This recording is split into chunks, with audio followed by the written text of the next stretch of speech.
اللہ اکبر. تو دو صفت. پھر اس کے بعد قرآن کیا کہتا ہے؟ اللہ فرماتا ہے ہم نے ان سے وعدہ کیا ہے. کہاں؟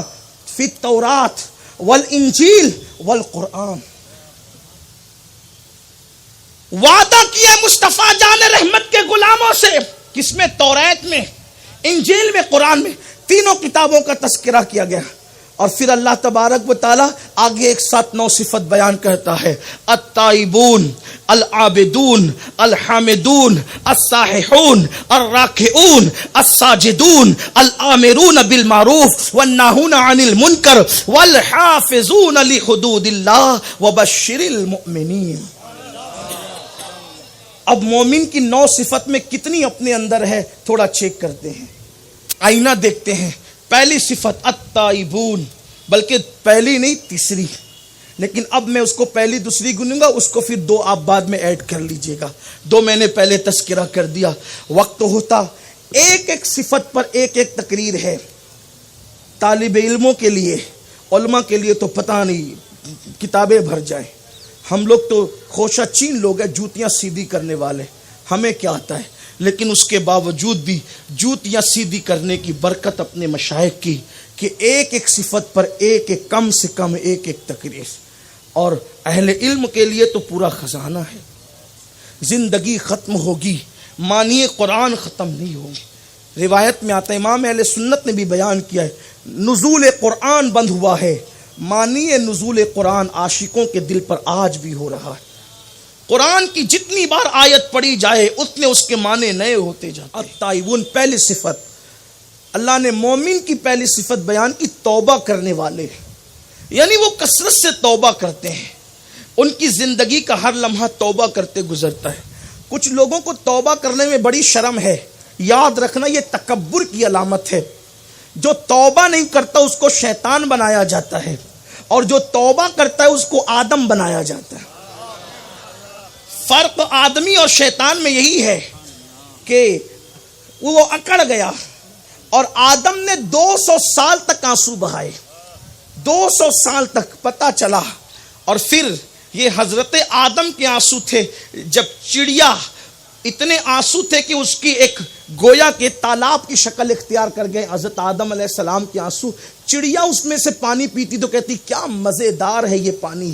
تو حضرت آدم کہتے یہ پانی نہیں ہے، یہ کسی کے ندامت کے آنسو ہے. ندامت کے آنسو میں لذت یوں ہی ہوا کرتی ہے. تو التائبون توبہ کرنے والے. گنہگار توبہ کرے تو گناہ معاف ہوتے ہیں، نیکوکار توبہ کرے تو درجات بلند ہوتے ہیں.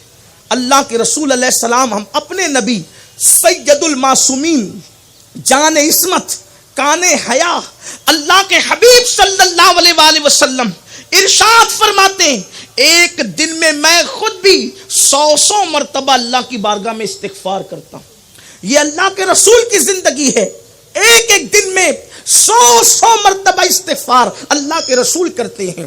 اور ہمارا حال یہ ہے، ہم 1000 دن بھی گزر جائیں تو توبہ اور استغفار کی توفیق نہیں ہوتی. اگر کہیں استغفار بھی پڑھایا جائے تو لوگ استغفر اللہ ربی من کل ذنب واتوب الیہ پڑھ کے نکل جاتے ہیں. استغفر اللہ کا مطلب کیا ہے کچھ پتہ نہیں، توبہ کا مطلب کیا ہے کچھ پتہ نہیں. یاد رکھو، توبہ کا مطلب یہ ہے کہ جن گناہوں سے توبہ کر رہے ہو ان گناہوں کا تصور کرو کہ وہ میں نے گناہ کیا تھا، وہ گناہ ہے اور اب میں نہیں کروں گا.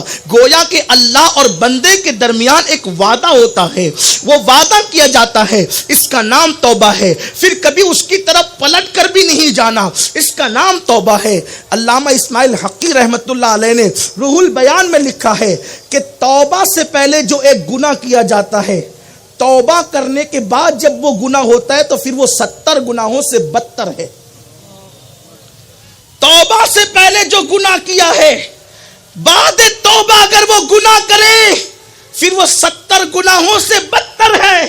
اس لیے توبہ کا مطلب یہ کہ توبہ کی پھر ادھر نہ کی. التائبون توبہ کرنے والے. مومن کی پہلی صفت توبہ کرو، کثرت سے توبہ کرو. کثرت سے توبہ کرنے کی برکت یہ ہے، ابھی توبہ کی استغفر اللہ، معاف کر دیے گئے. پھر کبھی گناہ کیا نہیں، گناہ ہو گیا، پھر استغفر اللہ، پھر معاف کر دیے گئے.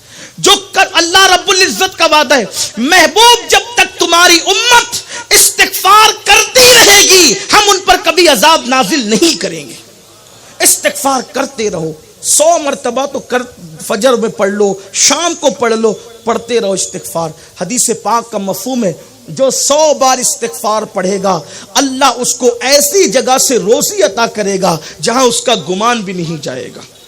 جو کثرت سے توبہ کرے اللہ اس کو فرما بردار اولاد دے گا، اس کی کھیتی میں کبھی قید سالی نہیں آئے گی، اور وہ جہاں موجود رہے گا وہاں بارش کبھی روکی نہیں جائے گی۔